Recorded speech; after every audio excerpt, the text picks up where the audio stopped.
ذکر کی بارگاہ میں پیش ہونا قبول فرمائے۔ مالک آج کی اس مجلس کے بانی مجلس اور حاضرین مجلس کی توفیقات خیر اور فرمائے۔ آج کی مجلس کی جتنے بھی اجر ہو اسے احسان کرتے ہیں ہم اپنے بھائی وقار علی کی والدہ کو اور ان کے بھائی افکار علی کو، آپ حاضرین کے جتنے بھی مرحومین ہیں، شہداء ملت جعفریہ ہیں یا وہ مومنین جن کا کوئی بھی زندہ وارث کی صورت میں دعا کرنے والے نہیں ہیں، ان تمام کی اللہ کو اس کا اجر پہنچائے۔ میرا مالک ذکر میں بیٹھے ہوئے ایک ایک مومن اور ایک ایک مومنہ کی سانسوں کو تصویر شمار فرمائے۔ ہمارے آقا، ہمارے مولا، ہمارے وارث کے ظہور میں تعجیل فرمائے، دعاؤں کو قبولیت تک پہنچائے، ممکنہ حد تک بلند صلوات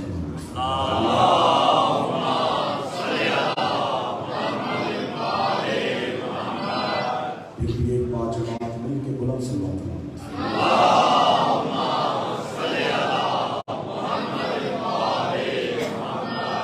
اجازت ہے ذکر شروع کی وجہ سے۔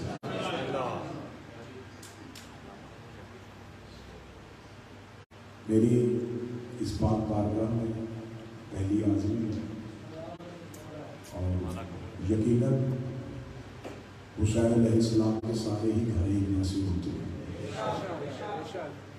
میں خراج تحسین پیش کرتا ہوں انجمن شہداء کربلا کی جتنے بھی منتظمین ہیں، یاور شاہ صاحب، ان کی جتنے رفقا اور متعلقین جو اس بارگاہ کی خدمت کرتے ہیں، آقا زادی آپ کو اس خدمت کا بہتر سے بہتر اجر عطا فرمائے۔ اس امام بارگاہ کا نام شہداء کربلا ہے، اسی امام بارگاہ کے نام ہی کو میں نے موضوع سخن قرار دیا۔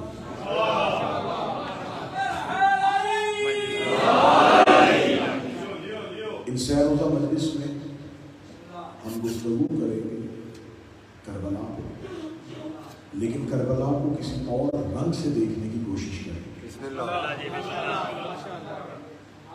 سہ روزہ مجالس کے لیے میں اپنی طالب علمانہ کاوش یہ کروں گا کہ ہم پہلی مجلس واقعہ کربلا کا پس منظر پڑھیں، دوسری مجلس میں شہداء کربلا کا کربلا میں کردار پڑھیں، اور آخری مجلس میں قاتلین حسین کا مذہب پڑھیں۔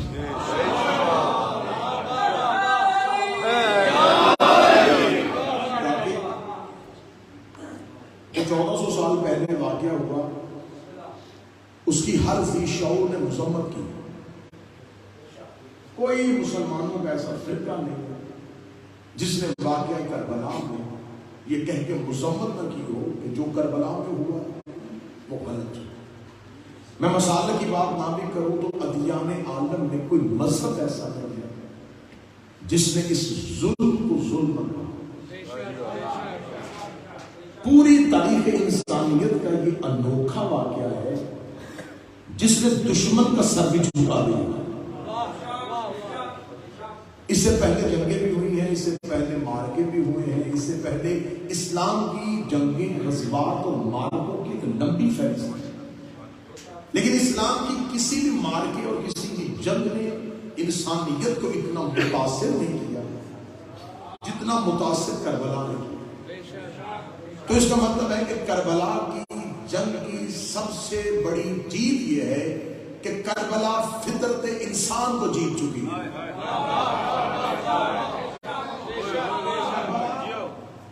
میں بالکل انوکھے رنگ سے پیدا پڑھوں گا، کربلا فطرت انسانیت پر غالب آ چکی ہے۔ کربلا نے ہر ذی شعور کو اپنی طرف متوجہ بھی کر لیا ہے اور اس کا سر جھکا بھی دیا، لیکن بحیثیت مسلمان ہمارے ساتھ سب سے بڑی ستم ظریفی یہ ہے کہ ہم نے کربلا کو صرف حسین اور یزید ان دو شخصیات کے درمیان رکھ لیا۔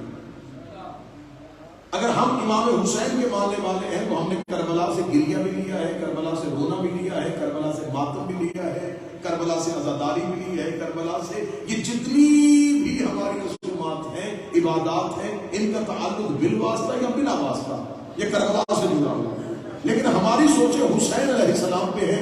جو حسین علیہ السلام کے ساتھ ہوا یہ غلط تھا.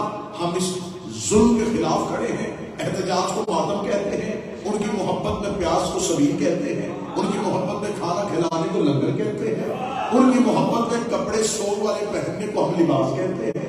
ہم ان کی یاد میں اٹھنے والے کو علم کہتے ہیں، اٹھانے والی تعزیہ کہتے ہیں. اس کا مطلب ہم نے کربلا سے یہ چیزیں لی، لیکن ہمیں جانا ہے ان مجلسوں میں اس پس منظر کی طرف جس کی وجہ سے کربلا ہے. مجھے اپنی نوجوان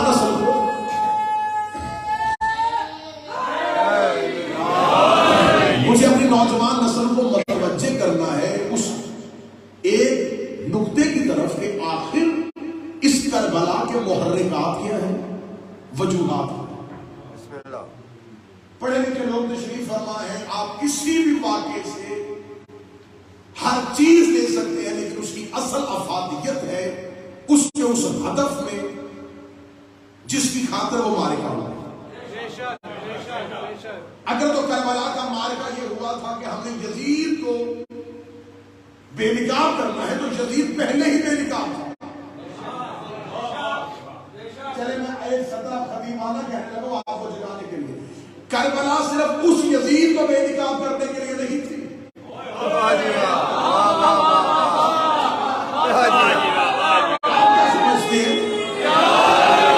آپ کیا سمجھتے ہیں کہ کربلا نے صرف ایک یزید بے نقاب کیا؟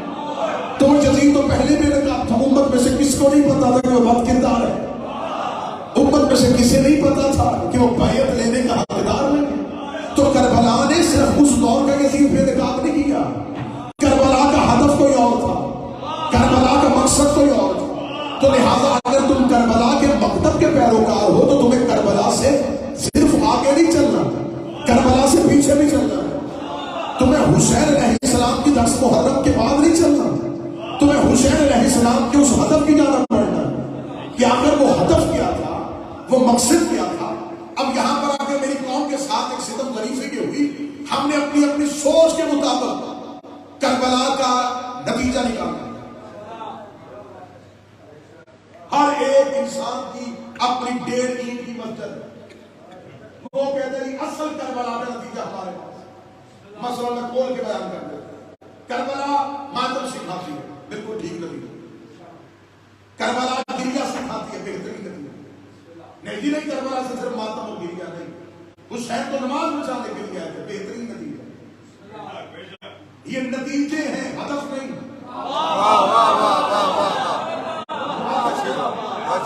یہ نتائج ہیں، یہ نکلے نتیجے ہیں. اگر آپ کہیں گے آج مجلس ہوئی تھی، نتیجہ یہ ہے اتنے مومنین ایک دوسرے سے نہیں ملے. مجلس سننے کے لیے اکٹھے ہوئے تھے، بعد جماعت نماز بھی ہو گئی. مجلس سننے کے لیے آئے تھے، امام حسین کی نیاد بھی چل رہی. تو یہ سارے فائدے ہیں، ہدف نہیں.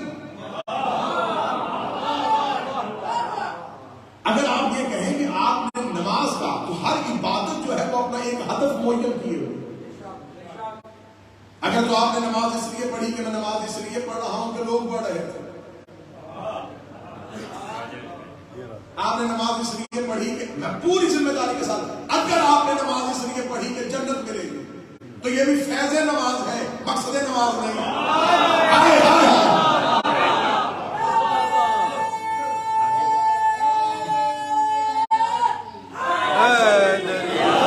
اگر تو نماز ادا کی تھی کہ ہم نے جنت لینی ہے، قبر کی مشکلات سے بچنا ہے، حشر کی گرمی سے بچنا ہے، تو یہ سارے فیض نماز ہیں، مقصد نماز نہیں. اگر فیض کی خاطر کرتے رہے تو فیض ملے گا، مقصد نہیں ملے گا. مقصد نماز ہے اطاعت الہی، مقصد نماز ہے اللہ کی اطاعت. فیض ملے نہ ملے، اگر آپ نے اپنا ہدف معین کر لیا جنت، تو اس کا مطلب ہے کہ آپ نے نماز کو محدود ہدف میں لیا. ہدف اطاعت الہی رکھو گے تو جنت بھی آ جائے گی، آخرت بھی آ جائے گی، بخشش بھی آ جائے گی. اب یہ جتنی چیزیں کربلا کے ساتھ جڑی ہوئی ہیں، کربلا کے فائدے ہیں. عزاداری فیض دیتی ہے، عزاداری کا مقصد کربلا یزید پہ لعنت، کربلا کا مقصد کیا ہے؟ گریہ و ماتم، یہ سارے کے سارے فائدے ہیں، فیض ہیں مقصد کربلا میں۔ مقصد کربلا وہ ہے جس میں کربلا کا راز چھپا ہوا ہے۔ موضوع پسند ہے، میں کبھی بھی مجمع میں اپنا موضوع مسلط نہیں کرتا۔ آپ دوسری مجلس میں کہیں گے ہم تبدیل کر لیں، آپ دوران مجلس میں کہیں گے تبدیل کریں، موضوع ہم تبدیل کر لیں، آپ کی توجہ ساتھ ہوگی وہ موضوع آگے چلے گا۔ کربلا کا اصل ہدف کیا ہے؟ کربلا کا مقصد کیا ہے؟ آخر کربلا ہوئی کیوں؟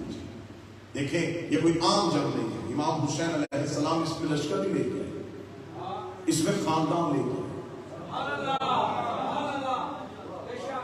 لشکر لڑنے کے لیے لایا جاتا ہے، رسول مباہلے میں لشکر نہیں لے کے گئے تھے۔ جو غریب ہے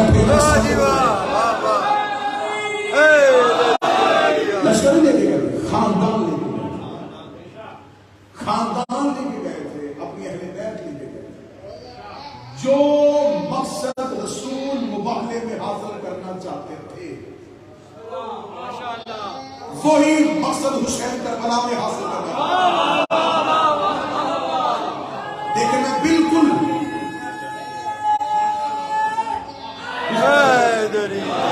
امام حسین علیہ السلام نے کربلا میں کسے لے کے گئے؟ جنگجو لے کے گئے، لشکر بھی لے کے گئے۔ امام حسین علیہ السلام نے لڑنے والا لشکر تیار نہیں کیا، خاندان لیا، اہل بیت لیے، مستورات لیے، خاندان کے لوگ لیے، بھائی بیٹے بھتیجے بھانجے، ان سب کو۔ اب ہم نے قرآن سے یہ دیکھنا ہے کہ اگر حجت خاندان لے کے جائے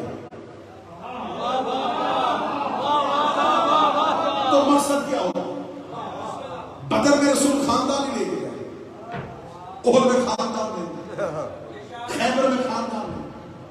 ہم نے پوری اسلام کی جب ہسٹری پڑھی رسول کی بعثت سے لے کے رسول کی رحلت تک، مجھے ایک ہی واقعہ ایسا ملا جس میں نبی خاندان لے کے گیا، وہ تھا مباہلہ۔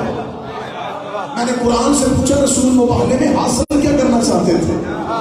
خدا نے کہا آپ میں تجھے بتاؤ رسول کیا لینا چاہتے تھے؟ میں نے اسے کہا تھا آج لشکر نہ لے کے آنا، آج علی سے کہنا ذوالفقار نہ لے کے آئے، آج علی سے کہنا میدان جنگ میں رزم قزم کی فناؤں میں نہ آئے، آج علی کو سال تلوار اور ذوالفقار کے ساتھ لے کے آنا، آج تمہیں خاندان لے کے آنا ہے۔ بناؤ کو نسانہ و نساء کو انفسنا و انفسکم، میرے اللہ تو نے خاندان بلایا کیوں تھا؟ فرمایا ثم نبتہل فنجعل لعنت اللہ علی الکاذبین، کیونکہ میں نے جھوٹوں پہ لعنت کرنی تھی، میں نے جھوٹوں کو بے نقاب کرنا تھا۔ اس کا مطلب قرآن نے بتا دیا جہاں حجت خاندان لے کے جائے وہاں مقصد جھوٹوں کو بے نقاب کرنا۔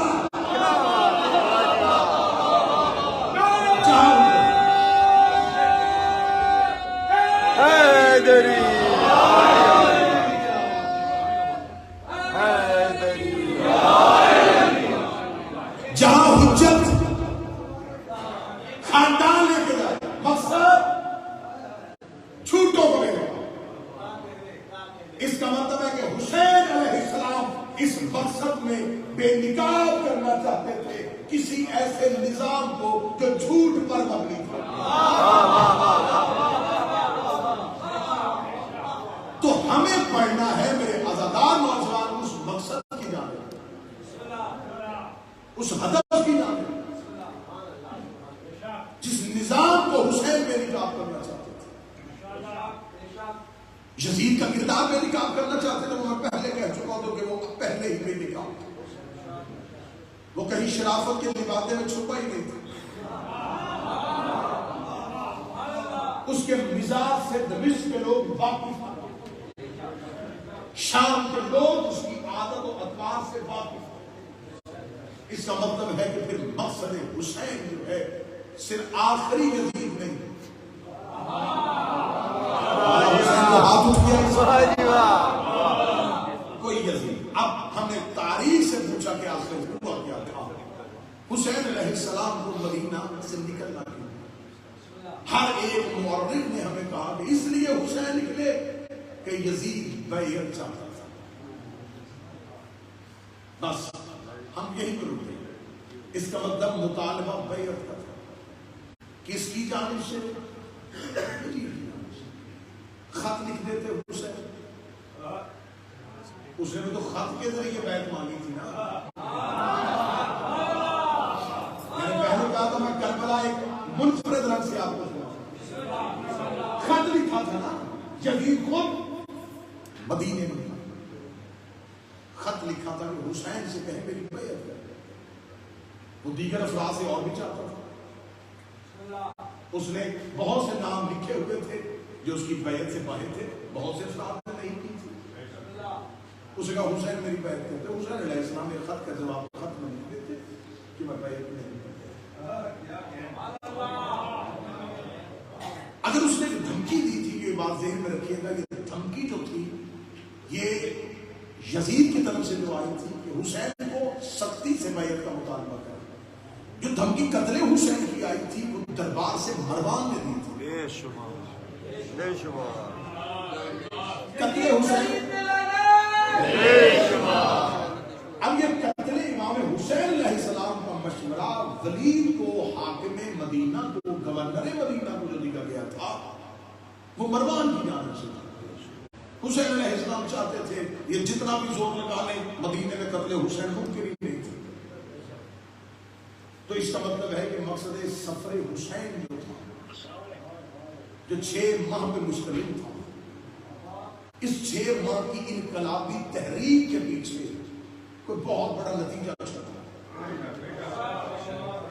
میرے نوجوانوں بچوں، یہ کائنات کا پہلا انقلاب ہے جو 6 مہینے میں پھیلا ہے اور قیامت تک چلا گیا ہے.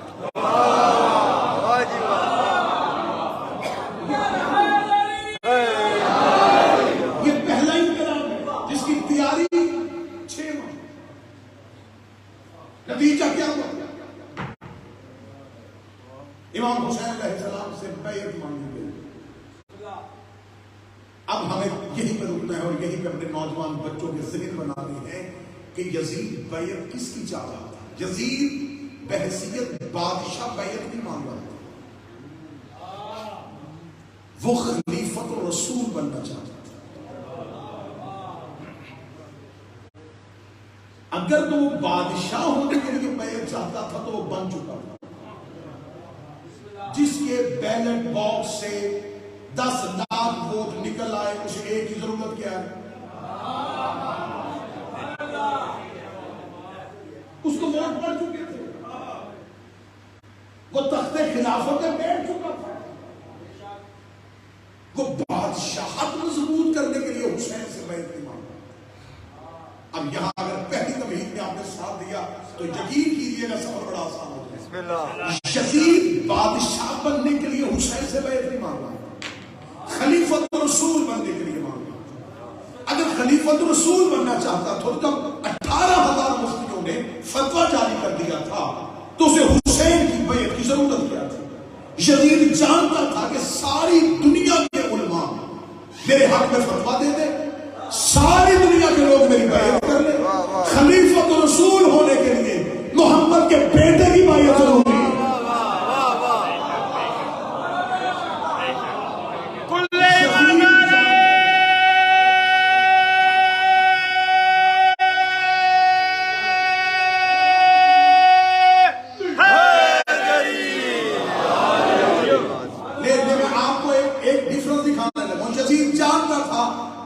ساری امت میرے حق میں کھڑی ہو، میں بادشاہ بنوں گا، اکیلا حسین میرے ساتھ آ جائے، میں خلیفہ بن جاؤں گا. اس کا مطلب یزید جیسا لعنتی بھی جانتا تھا کہ جب تک امام وقت بیعت نہ کرے میں خلیفہ کے رسول بن ہی نہیں سکتا. تو آج ہمیں کہا جاتا ہے کہ حسین علیہ السلام نے بیعت نہیں کی.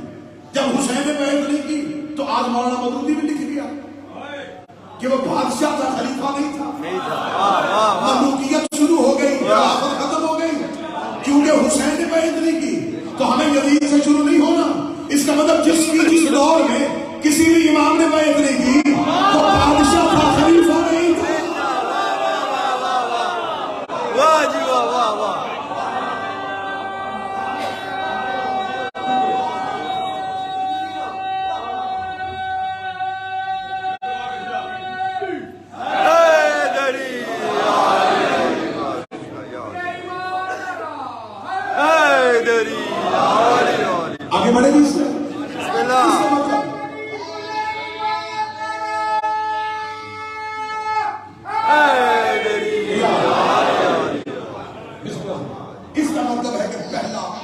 یزید جیسے بدترین حکمران کی طرز حکمرانی سے ایک نتیجہ نکلا کہ اگر امام وقت خاندان رسول کا کوئی فرق بیعت نہ کرے بادشاہ ہوگا، خلیفہ نہیں ہوگا۔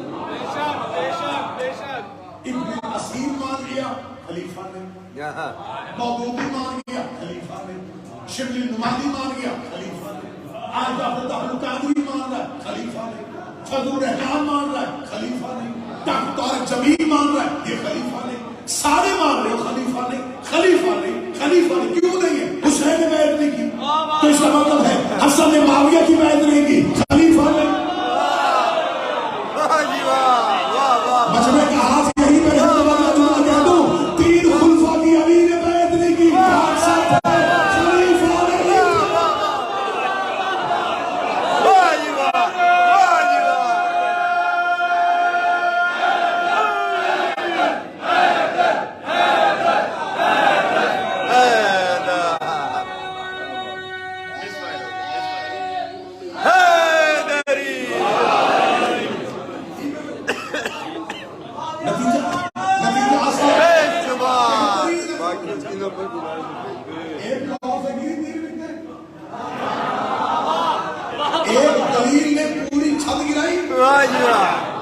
ایک دلیل سے پوری چھت گر گئی، کربلا کے ہدف کو نہیں۔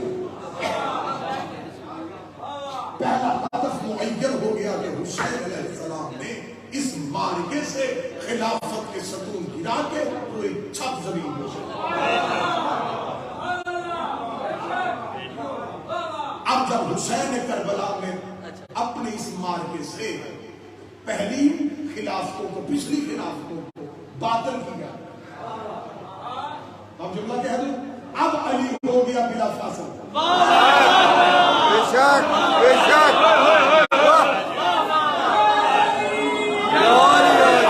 بلا فاصل، کیونکہ گرا نہیں حسین، وہ ستون گرا دیے جو مصطفیٰ علی کے درمیان۔ آگے بڑھیں، دوسرا ہدف امام حسین علیہ السلام سے بیعت کا نکالنا ہے۔ امام حسین نے کہا میں نہیں کروں، اور واللہ حسین کے جملے پہ تقریر نشان ہے میری پوری زندگی کے۔ حسین علیہ السلام نے یہ نہیں کہا میں بیعت نہیں کروں، حسین نے کہا اس سے کہہ رہے مجھ جیسا،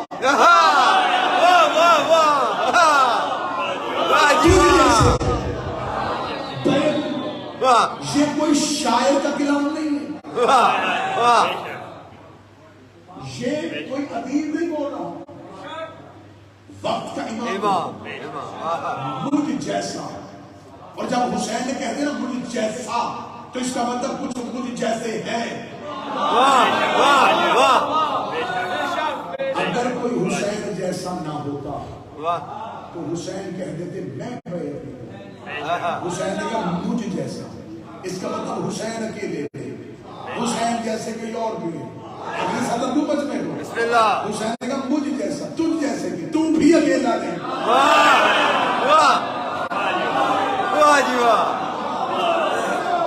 تیرے جیسے مجھ جیسا تجھ جیسے بیعت نہیں کرے گا۔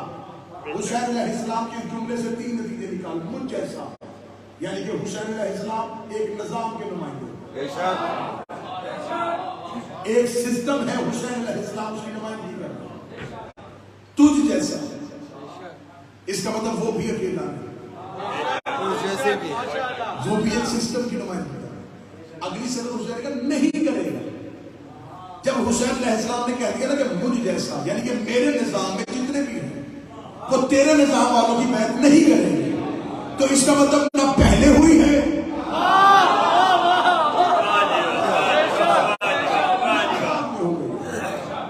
اب اگر کوئی مورخ کوئی جھوٹی حدیث لے آئے کہ کی تھی روایت لے آئے تو میری مجبوری حسین ہے،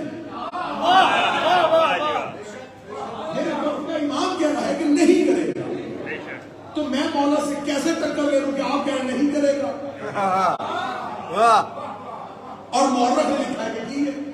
اب مورخ 1000 کتابیں لکھ دے، جب حسین کہہ کے نہیں کرے گا، اگر آپ نے اس جملے میں داد دی تو میں مجبور مجبوراً دال آپ کے اندر سے نکال لگاؤ. یہ وہ حسین کہہ رہا ہے نہیں کرے گا جس نے کہا تھا کہ راہب کے بیٹے ہیں.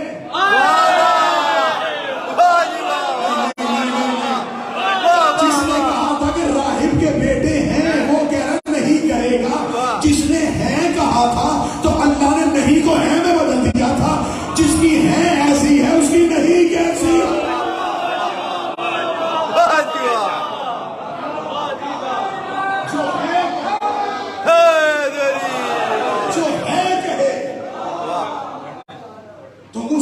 کرنا پڑے جس کی ہے میں یہ طاقت اس کی نہیں میں کیا ہو.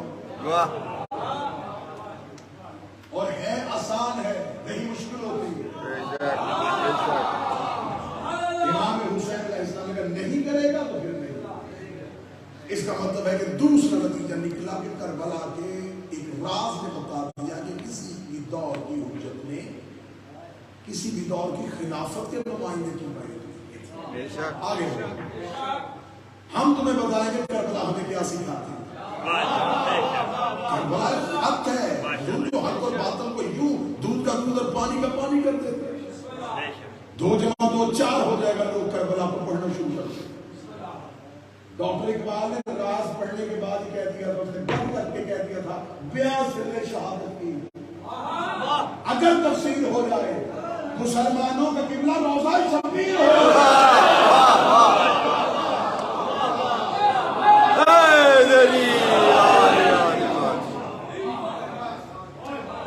محمد علی جوہر کہہ گئے کہ قتل حسین اصل میں مرگ یزید ہے. اسلام زندہ ہوتا ہے. لیکن وہ محمد علی جوہر کے شاعر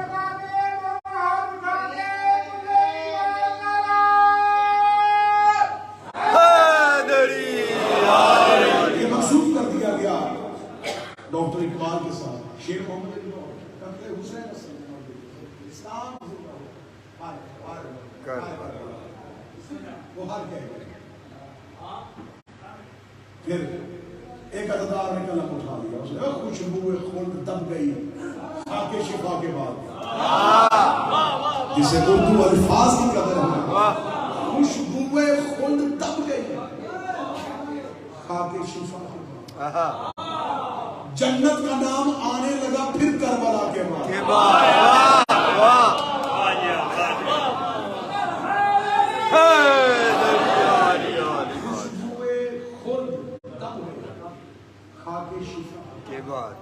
جنت کا نام آنے لگا پھر کربلا. صبر خلیل ہمت ایوب تذکرہ یعقوب یہ سب تذکرے ہیں ذکر شاہ کربلا کے بعد. ہوتا حسین دنیا میں اگر کوئی دوسرا پھر کربلا بھی ہوتی اس کربلا کے بعد. کمر سے تسلیم یہ روح جوہر کرے اسلام زندہ ہو چکا بس کربلا.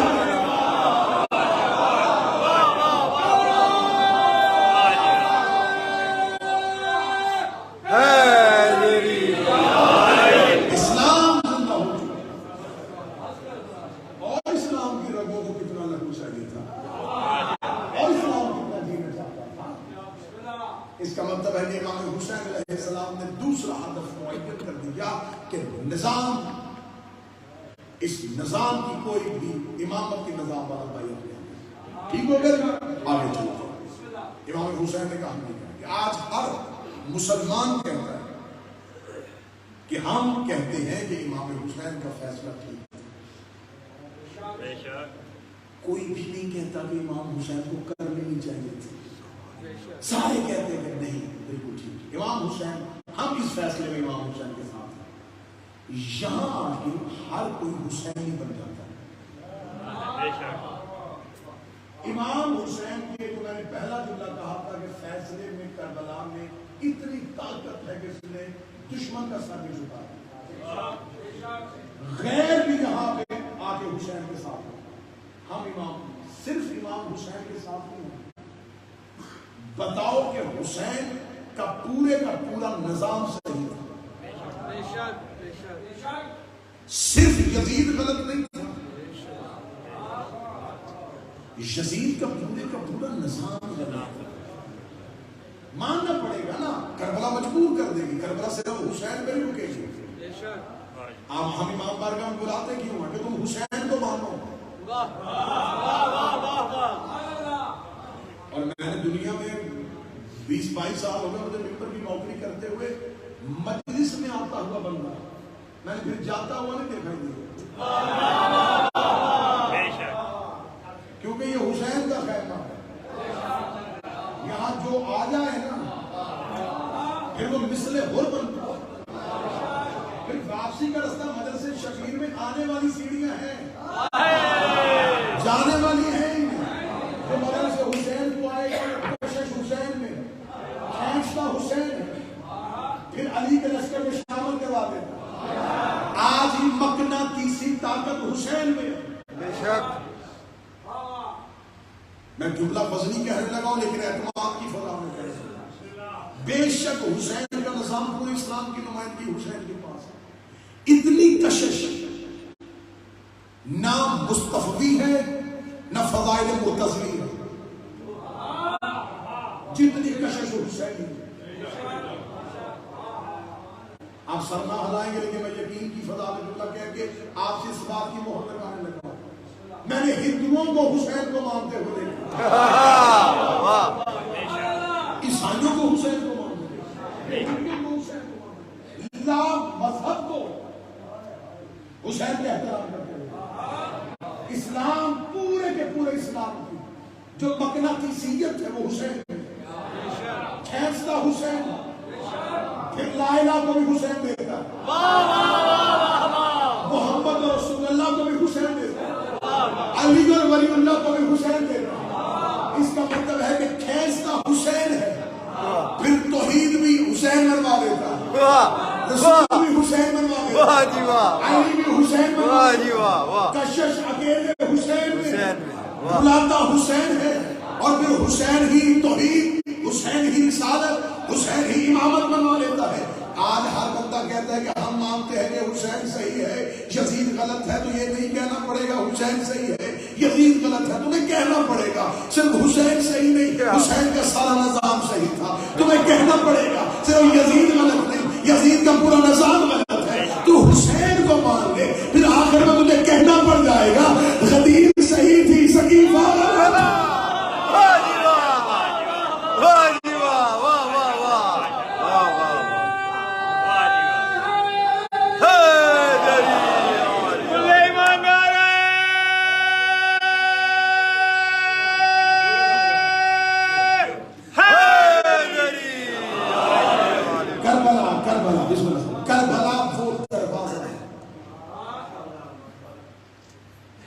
جہاں سے گلی گلی میں نکلتے. یہ مدرسے حسین کا دروازہ, یہ امام بارگاہوں کا دروازہ, یہ کربلا کا دروازہ. اس دروازے سے گلی غدیر کو نکلتی اور غدیر والی گلی معراج میں نکلتی.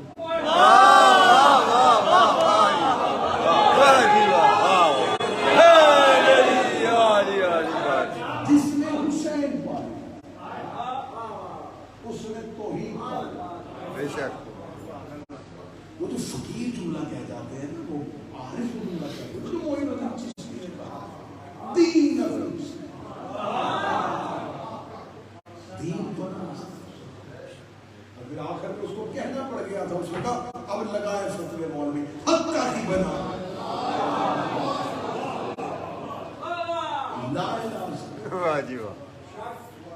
مولوی نے فتووں کے تیر کمانوں میں ڈال دیے. پھینک کو جتنی مرضی, حسین کے بغیر تو ہی سمجھ کے دکھاؤ. سجدہ حسین میں چھٹی ہے تو ہی امام حسین نے پورے نظام کو بے نقاب کر دیا. یہ نظام بنانے میں ان کو ہائے کیا کہنا, یہ نظام بنانے میں ان کو 90 سال لگے. 50 سال مصطفیٰ کی رحمت کے, 40 سال پچھلے مکے سے شروع ہوئے تھے نظام بنانے میں. آپ آج لندن کے مصروف ترین شاہراہ میں بیٹھ کے اس جملے کی باریکی کو سمجھیے گا. 90 سال کے بنائے ہوئے سسٹم کو حسین 6 گھنٹے میں تباہ کر دے گا.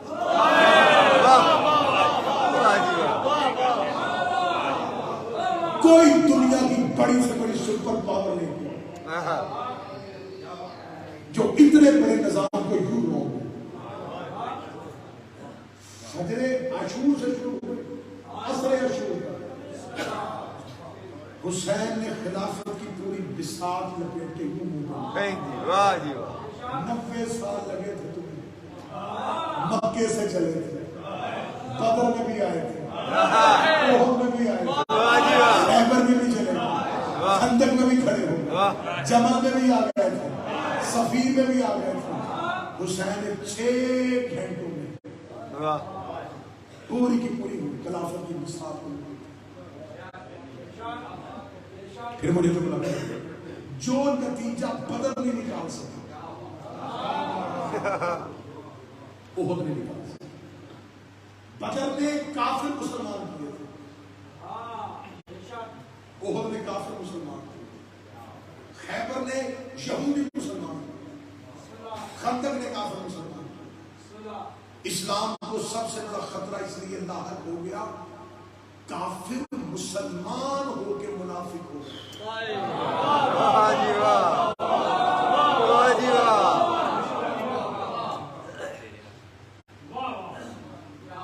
اب یہ زیادہ خطرناک ہو گیا. بہتر تھا کہ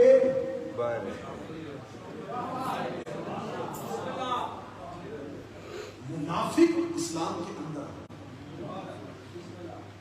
اب یہ جو وائرس تھا یہ اسلام کے بدن کی رگوں کے اندر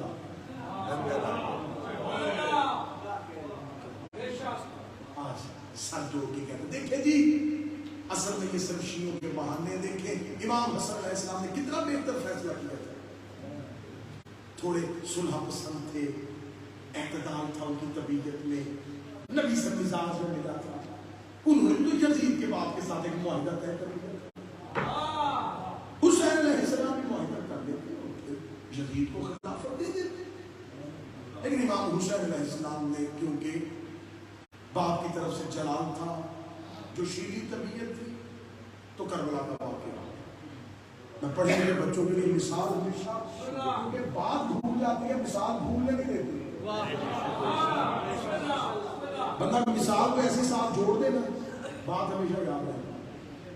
یہ مثال ہی تھی فلانوں کی ممبر جس نے غدیر نہیں بھولنے دی.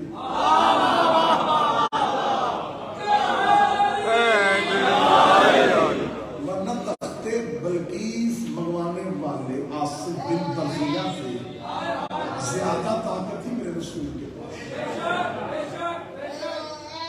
پالان اور گھوڑوں پہ زیر ہوتی ہے, اونٹوں پہ پالان. رسول نے اونٹوں کے پالان لگوائے تھے. مجھے نہیں پتا مجمع میں کتنے تاریخ نویس لوگ بیٹھے ہوئے, رسول نے اونٹوں کے پالان لگوائے کہ آج کے بعد کبھی بھی اونٹ دیکھو تو علی یاد آؤ.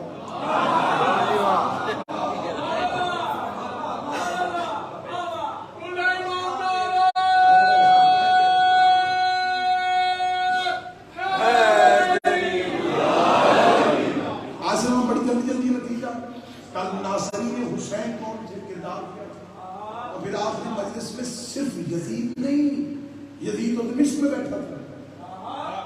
کربلا کون کون آیا تھا, کس کس کا بیٹا تھا,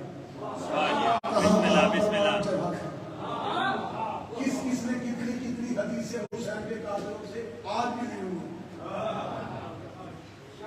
یہ تو ہمیں بیوقوف بنایا ہوا کہ ٹھیک ہے یہ شیعہ بھی سب یزید کے پیچھے لگے ہیں. اور وارداتی اور خطرناک گروہوں کا ایک طریقہ کار ہوتا ہے, جب پورا گینگ ٹریس ہو جائے نا وہ ایک بندہ پیش کروا دیتے ہیں.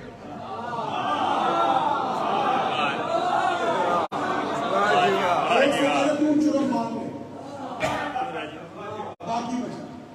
یہ کربلا میں بھی یہی ہوا, پورے گینگ میں سے ایک پیش کیا گیا.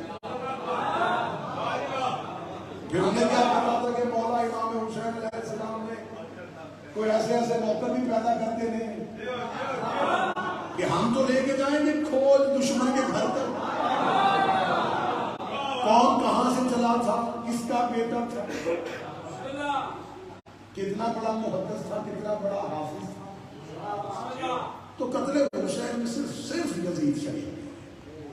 آخر مجلس میں ہم آئیں گے قاتلان حسین کی بایوگرافی مقام. دوسری مجلس میں پڑھیں گے ناصر ساتھ دینے والوں کا کردار کہ ہم نے بھی کربلا صرف مانی.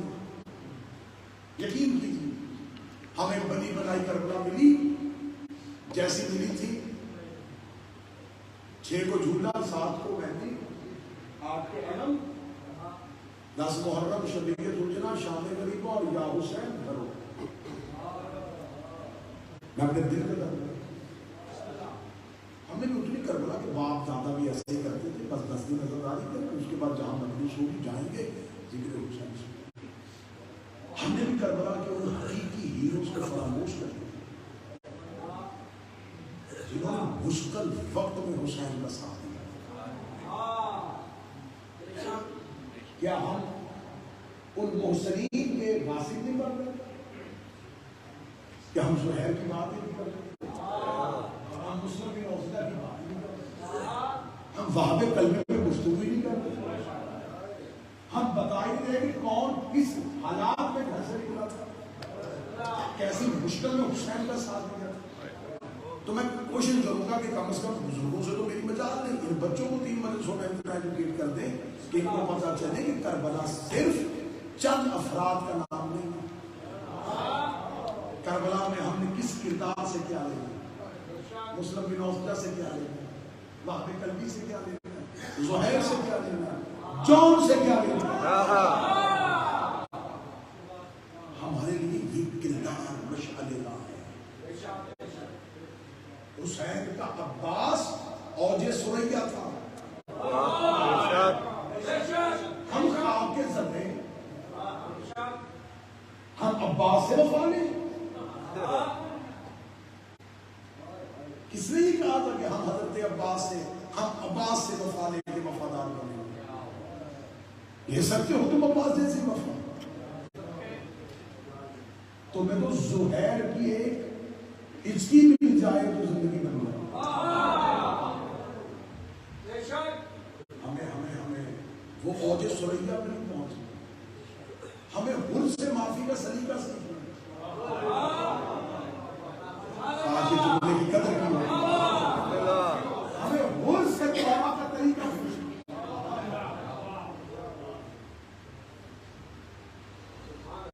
ہمیں پوچھنا ہے حبیب سے کہ کیسے ہوں تو ایمان بلاتے ہیں.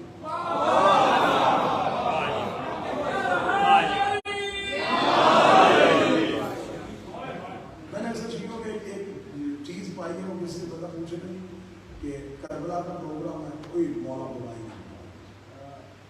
مولا سب کو لے کے جائے, معاشی مجبوریاں سب کی ہوتی ہیں, لیکن یہ جملہ ٹھیک ہے, ہر بندے کی معاشی مجبوریاں کو بنا نہیں جا سکتا.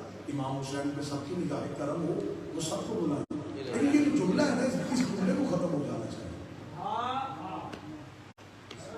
مولا بلائیں گے نہ تو بھی ہم آئیں. تو میں 2 سال کربلا میں رہا ہوں, میں زائرین کی ہر مجلس میں جملہ کہا کرتا تھا کہ حسین کے بلاوے کے انتظار کے لیے بندے کو حبیب ہونا چاہیے.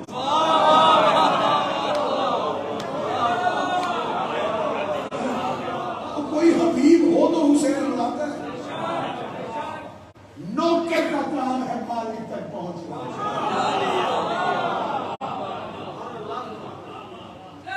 حجت تک پہنچنا. پیاسے کا کام ہے کنویں کو تلاش کرنا. طرح طرح کی تبدیلیاں آگے بھائی آگے مجلس شروع ہو گئی, آپ آئے نہیں؟ جی یاور شریف میں آن لائن دیکھ رہا ہوں. حسین کو آن لائن نظردار نہیں چاہیے.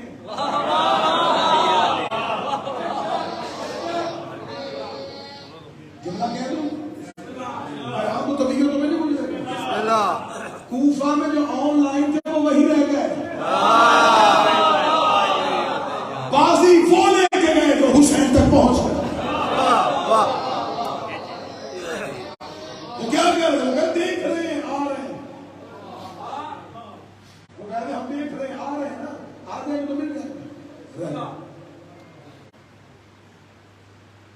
اور ایک حبشی غلام بھی پہنچ گیا تھا اس میں.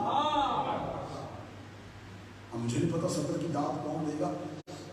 جو سرکردہ تھے اپنے قبیلوں کے سربراہ تھے, تاریخ کے اوپر نام لکھا جاتا ہے. صرف میرے رستہ دیکھ آئیں گے تو چلے جائیں گے. لے گئے حبشی غلام حسین کی نصرت کے لیے نہیں, حسین کے ناصر کے گھوڑے کی خدمت کے لیے آیا تھا, اور اس کے نام کے اوپر آج علیہ السلام ہے.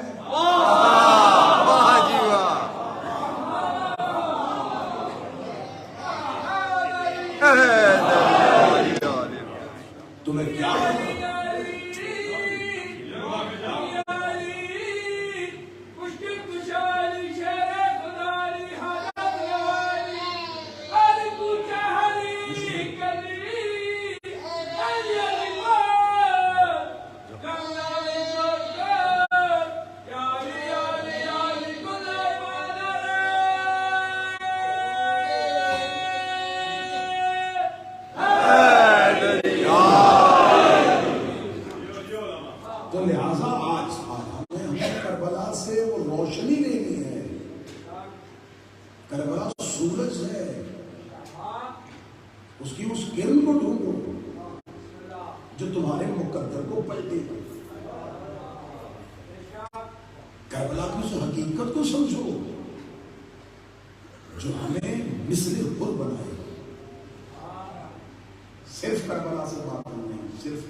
کربلا کے تبرکات ہیں.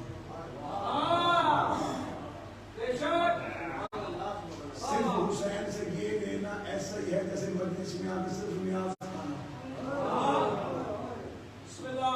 یہ ادباری یہ ماتم یہ کربلا کے نیاز ہے. یہ نیاز وہ لے جس نے مقصد حسین کی مجلس سنی. آج بدن سے حسین میں تو بندہ بالکل مجلس نہ سنے, اے نیاز کے ٹائم دروازے میں کھڑا ہوں 10 منٹ اسے تانے دیں گے, مجلس سنی نہیں. نیاز کا نام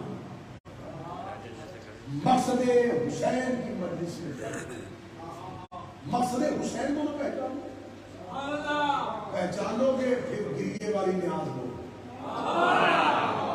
پھر ماتم والا تبادلہ, پھر رونے والی سبیل بھی ہو. مقصد سمجھ کے آنسو نکالو گے تو یہ وہ آنسو ہے جس میں مچھر کا پر بھیگے تو جنت معلوم ہو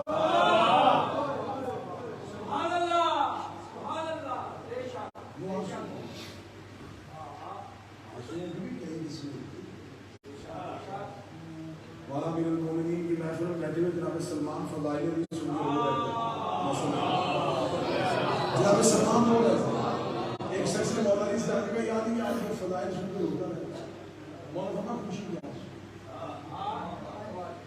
کیا کہنے کہاں نہیں آنی کیسا امام ہے. اس نے کہا مولا خوشی کہ آپ کو کیسے ہوتا یہ خوشی ہو کر ہوتا ہے. مولا نے فرمایا جب انسان ہوئے الٹی ہتھیلی پہ آنسو رکھو, آنسو ٹھنڈا ہو تو خوشی کا ہوگا, گرم ہوگا تو دکھ کا ہوگا.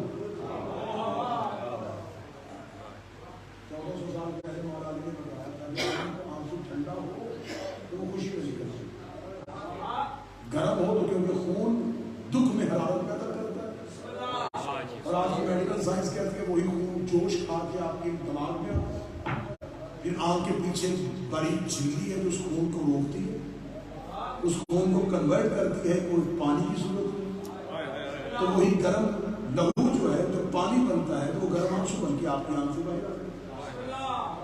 یہ آج سائنس نے ریسرچ کیا 1400 سال پہلے علی کہہ گئے تھے کہ آنسو کی کتنی قسمیں ہیں. اب صدر کرنے میں پتہ نہیں صدر کا قتل ہوگا یا صدر وصول ہوگی, یہ انسان کی آنکھ وہی بتا سکتا ہے جو اللہ کی آنکھ ہو.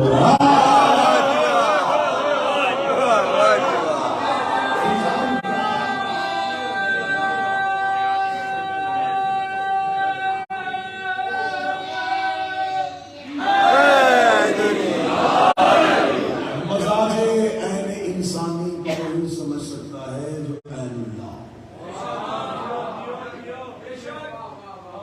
بڑھے گی اور تمام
بڑا روحانیت والا ماحول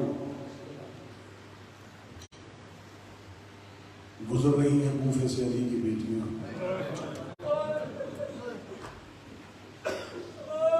سید الساجدین سے پوچھا گیا تھا کہ مولا سب سے زیادہ دکھ کہاں ہوا؟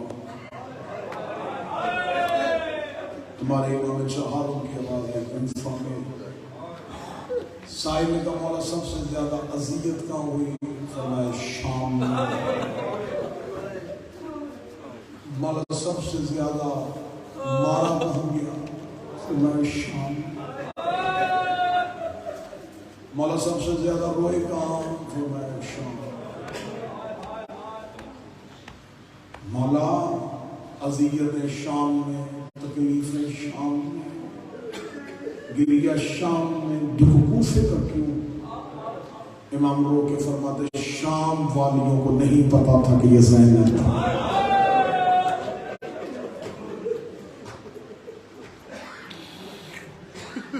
اگر اگلی صدر ماتم کا حق ادا کر سکوں تو میں صدر دیتا ہوں. کوفے والیوں نے باغی، شام والیوں نے باغی کی بہن سمجھ کے مارا، کوفے والیوں نے علی کی بیٹی سمجھ کے مارا.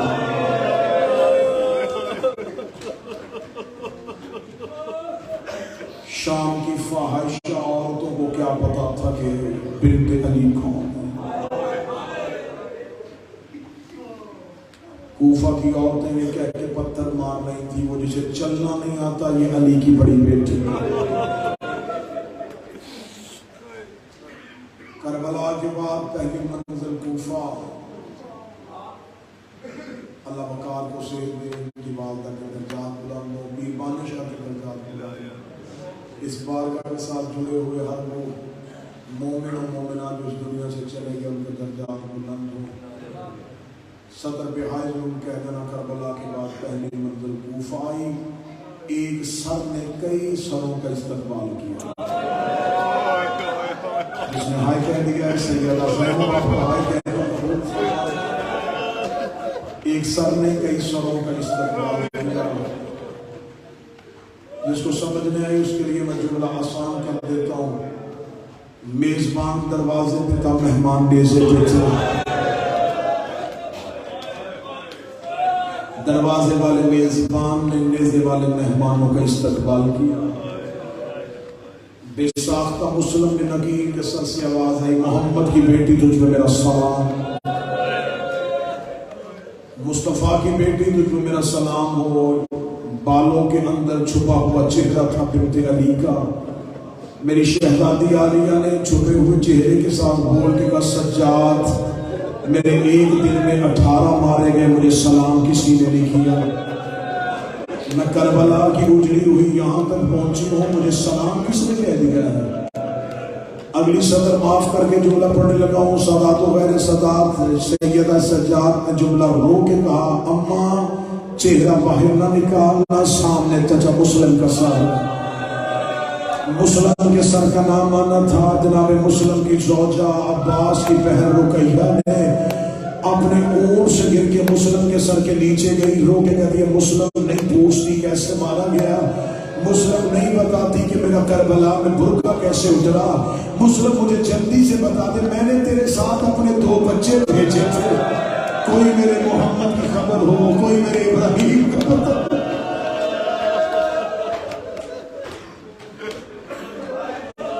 حوصلہ حوصلہ حوصلہ، سادات و غیر سادات، پہلی منزل کوفہ، دعا کیا کرو میرا مولا میرا اللہ تجھے آل رسول کا واسطہ، کوئی بیٹی یا بہن اجڑ کے اس شہر نہ جائے جہاں لوگ اسے پہچان۔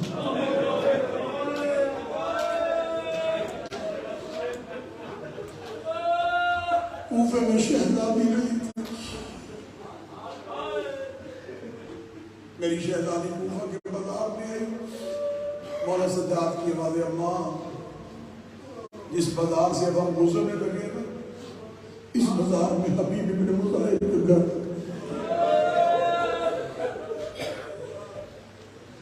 میری ہر آنکھ پہ نظر ہے، ہر آنکھ تڑپ رہی ہے، ہر آنکھ رو رہی ہے، جب کا نامہ اسی بازار میں حبیب ابن مظاہر کا گھر ہے، اور سب کے ہو جاؤں ولی کی بیٹی رو کے کہتی میرا اونٹ اس کے مکان کے قریب کر، میں حبیب کی زوجہ کو حبیب کا پرسہ دے دوں، اور میں سب کی ہو جاؤں میری شہزادی تیرے کئی مارے گئے تجھے کوئی پرسہ دینے نہیں آیا۔ نوکر کے دروازے کے سامنے سے گزرتے ہوئے رو کے کہنے لگی اونٹ قریب کر، میں حبیب کی زوجہ کو حبیب کا پرسہ دوں۔ بی بی کا اونٹ جناب حبیب کے مکان کی چھت کے قریب آیا، حبیب کا بیٹا چھت پہ کھڑا تھا، شہزادی نے بچے کو دیکھا، بچے نے بی بی کو دیکھا، 4 قدم پیچھے ہٹتا اپنے چھت کے آخری کونے پہ گیا، بی بی نے پردے کے اندر سے چادر کا پردہ نہیں بالوں کا پردہ، بی بی نے بالوں کے پردے کے اندر سے کہا یا بنیا علیہ علیہ، او بیٹا میرے قریب آ۔ جب بی بی نے کہا نا بیٹا میرے قریب آ، کون بندہ ہے جو ماتم کرے گا اور پورے رستے بستر تک روتا ہوا جائے گا؟ جب بی بی نے کہا بیٹا میرے قریب آ، بچہ 4 قدم پیچھے ہٹا، بی بی دیکھ کے کہتی بچہ میں تجھے بلا رہی ہوں تو آ کیوں نہیں رہا؟ وہ رو کے کہتا میں نے پہلی بار کوئی مستور قیدی دیکھی ہے، میں نے آج تک مردوں کے ہاتھ بندھے ہوئے دیکھے تھے، اللہ جانے کسی جرم میں قید ہو گئی ہے، اللہ جانے تیرا چھڑانے والا کیوں کوئی نہیں تھا۔ میں نے پہلی بار کوئی عورت قیدی آج 2023 میں بھی قانون ہے، اور تو بہت بڑی نہیں پہنا، بڑے سے بڑے جرم میں ہو عورت کے ہاتھ عذاب ہے، ہاتھ پابند تھے علی کی بیٹی کے، حبیب کا بیٹا دیکھ کر میں نے پہلی بار کوئی عورت قیدی دیکھی ہے۔ بی بی دیکھ کر تو چھت پہ قیدیوں کا تماشا کیوں دیکھ رہا ہے؟ کہتا میں کبھی نہ دیکھوں، میں تو چھت پہ آیا تھا اپنے بابے کا رستہ دیکھنے کے لیے۔ کہتی کہاں گیا تیرا بابا؟ کہتا عراق گیا تھا، ہمارے مولا عراق آئے ہوئے ہیں، ہمارے مولا نے نینوا کے جنگل سے میرے بابے کو خط لکھا تھا، میرا بابا میرے مولا سے ملنے کے لیے گیا ہے، میں ہر صبح چھت پہ کھڑا ہو کے عراق کا رستہ دیکھتا ہوں کہاں سے میرا بابا آ رہا ہوگا۔ بی بی دیکھی کہتی بیٹا اس سے پہلے کہ میرا اونٹ تیرے مکان کے قریب سے گزر جائے جلدی کر اپنی ماں کو کہہ تجھے بازار میں کوئی کہتر بلا رہی ہے، چل کر اپنی ماں کو کہہ تجھے بازار میں کوئی کہتر بلا رہی ہے۔ حبیب کا بیٹا دیکھ کے لگا بی بی تجھے نہیں پتا میری ماں علی کی بیٹی کی کنیز ہے، علی کی بیٹی کی کنیز سے کبھی چھتوں پہ نہیں آیا کرتی۔ شہزادی دیکھ کے کہتی اچھا بیٹا پھر تیری ماں جانے، تیری ماں کا مقدر جانے۔ بی بی کا اونٹ 4 قدم آگے بڑھا تھا، یا حبیب کے سر نے نیزے سے پرواز کیا، اپنے مکان کی چھت پہ آیا، اپنے بیٹے سے کہتا ماں کو کہ آگ لگا برقعے کو، دروازے پہ علی کی بیٹی آ گئی ہے۔ حبیب کی زوجہ سے چادر کا سبری، حبیب کی زوجہ ننگے سر ننگے پاؤں دوڑی، بازار میں آ کے علی کی بیٹی کا اونٹ دیکھا، 4 سامنے 4 سال کی کہتر کو دیکھا، آگے چلتے ہوئے خون ہونے والا سجاد دیکھا، سید سجاد کے ہاتھ کر دیا، حالانکہ کہتی کون ہے تو اور اس بی بی نے مجھے کیوں بلایا ہے؟ مولا آواز دے کر مجھے پہچان میں حسین کا سجاد ہو، سجاد کا نام آنا تھا، رو کے لیے اگر تو سجاد ہے تو کہیں وہ زینب تو نہیں ہے؟ آواز آئی ہاں یہ وہی زینب ہے، رو